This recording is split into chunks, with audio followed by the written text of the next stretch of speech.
सुप्रभात देवियों और सज्जनों, मैं कर्नल सोफिया कुरैशी और मेरे साथ विंग कमांडर व्योमिका सिंह आज आपको 6 से 7 मई 2025 की रात 1:05 से 1:30 बजे के बीच भारतीय सशस्त्र बलों द्वारा अंजाम दिए गए ऑपरेशन सिंदूर के बारे में जानकारी देंगे।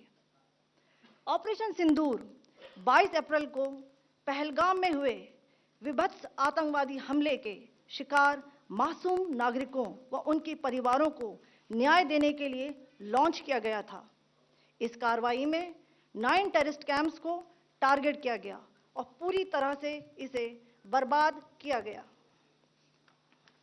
पाकिस्तान में पिछले 3 दशकों से टेरर इंफ्रास्ट्रक्चर का निर्माण हो रहा है। इसमें recruitment, indoctrination centres, training areas व लॉन्च पैड शामिल थे, जो पाकिस्तान और पाक अधिकृत जम्मू कश्मीर POJK दोनों में फैले हैं।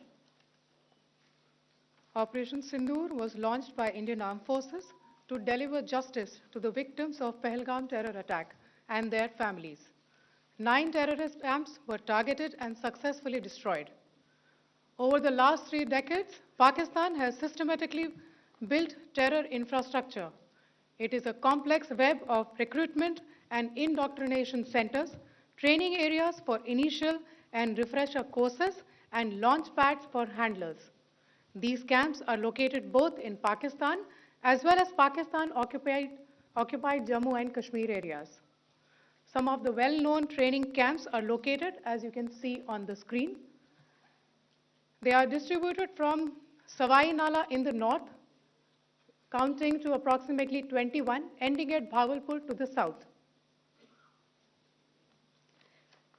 इन लक्ष्यों का चयन विश्वसनीय इंटेलिजेंस सूचनाओं के आधार पर हुआ ताकि आतंक गतिविधियों की रीढ़ तोड़ी जा सके और यह खास ध्यान दिया गया कि निर्दोष नागरिकों और सिविलियन इंस्टॉलेशन को नुकसान न पहुंचे।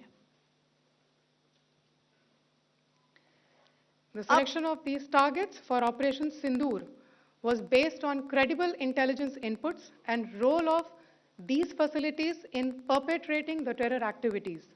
The locations were so selected to avoid damage to civilian infrastructures and loss of any civilian lives. This was done with due diligence, and the camps selected for targeting and their engagement will now be shown to you one by one. POJK के target मैं आपको बताना चाहूंगी। सबसे पहले सवाई नाला camp Muzaffarabad, जो कि POJK के लाइन ऑफ कंट्रोल से 30 किलोमीटर दूर है। यह एक लश्कर तौयबा का ट्रेनिंग सेंटर था। 20 अक्टूबर 2024 सोनमर्ग, 24 अक्टूबर 24 गुलमर्ग, 20 अक्टूबर 2024 सोनमर्ग, 24 अक्टूबर 24 गुलमर्ग, 22 अप्रैल 2025 पहलगाम। इन हमलों के आतंकियों ने यहीं से प्रशिक्षण लिया था। सैयदना बिलाल कैंप मुजफ्फराबाद, यह एक जैश ए मोहम्मद का स्टेजिंग एरिया है। यह हथियार, विस्फोटक और जंगल सर्वाइवल ट्रेनिंग का केंद्र भी था। गुलपुर कैंप कोटली, यह LOC से 30 किलोमीटर दूर था। लश्कर तौयबा का बेस था, जो रजौरी पुंछ में सक्रिय था। 20 अप्रैल 2023 को पुंछ में और 9 जून 2024 को तीर्थ यात्रियों के बस हमले में यहीं से आतंकी को ट्रेन किया गया था।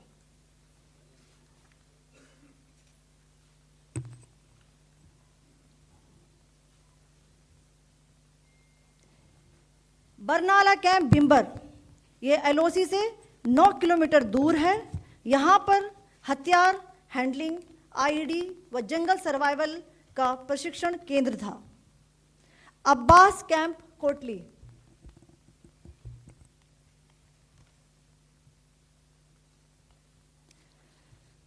यह LOC से 13 किलोमीटर दूर है। लश्कर तौयबा का फिदाइन यहाँ तैयार होता था। इसकी कैपेसिटी 15 टेररिस्ट को ट्रेन करने की थी।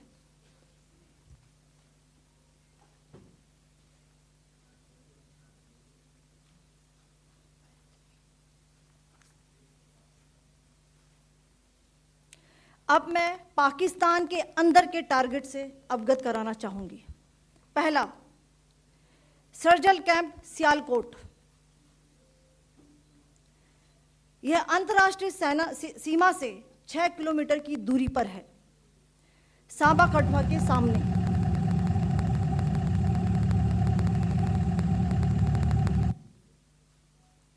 मार्च 2025 में जम्मू एंड कश्मीर पुलिस के 4 जवानों की जो हत्या की गई थी, उन आतंकवादियों को इसी जगह पर ट्रेन किया गया था।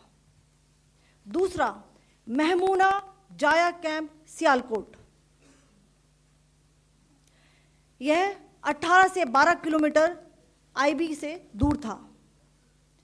हिजबुल मुजाहिदीन का बहुत बड़ा कैंप था। यह कठुआ जम्मू क्षेत्र में आतंक फैलाने का नियंत्रण केंद्र था।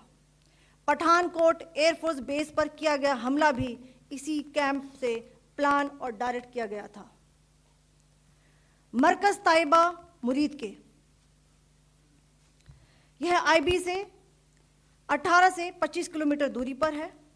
2008 के मुंबई हमले के आतंकी भी यहीं से प्रशिक्षित हुए थे। अजमल कसब व डेविड हेडली भी यहां ट्रेन हुए थे।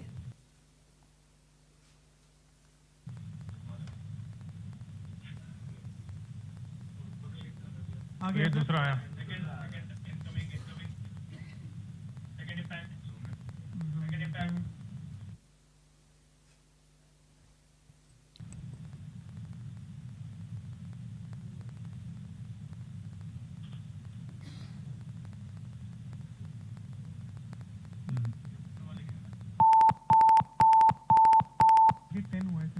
टारगेट 10 हुआ, एंक्लोजर सेम ही है। 7 it is hit the target. हाँ हाँ।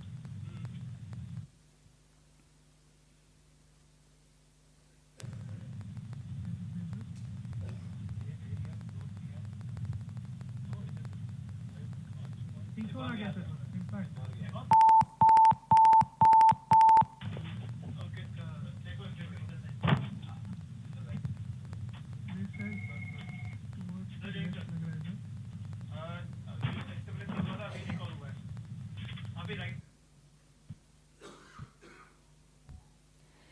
मरकज सुभान अल्लाह भावलपुर, यह इंटरनेशनल बाउंड्री से 100 किलोमीटर दूर है।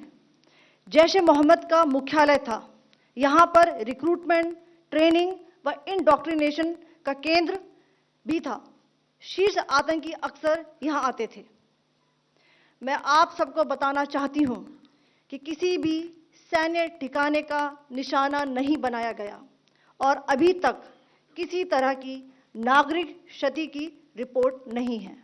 धन्यवाद। जय Hind. The strike on the terror camps were undertaken through precision capability, as shown to you. A niche technology weapons with careful selection of warheads was ensured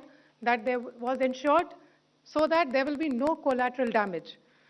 The point of impact in each of the target was a specific building or a group of buildings. All the targets were neutralized with clinical efficiency, and the results reiterate the professionalism of the Indian Armed Forces in the planning and execution of their operations. No military establishments were targeted. India has demonstrated considerable restraint in its response.